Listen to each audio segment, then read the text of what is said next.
Ka'bani Habashlardan chiqqan Zus Vayqotayn buzadi, bezaklarni qo'porib oladi, Ka'ba po'shni olib tashlaydi.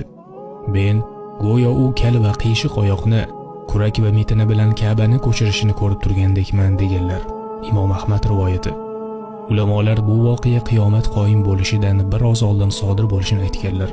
Chunki ba'zi rivoyatlarda shundan so'ng Ka'ba qayta qurilmaydi degan qo'shimchasi ham bor. Imom Ahmad musnadida rivoyat qilgan.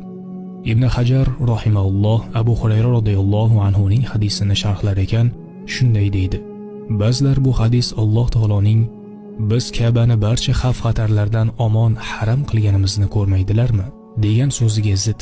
Qolaversa Alloh taolo Ka'badan filni qaytarib qo'ydi. Ular Ka'bani buzishlariga imkon bermadi. Vaholanki u vaqtda Ka'ba qibla emasdi. Endi musulmonlarning qiblasi bo'lganidan keyin qanday qilib Habashlar buzishlariga izn beradi deb e'tiroz bildirishadi. Bu e'tirozga mazkur voqea oxir zamonda sodir bo'ladi deb javob beriladi.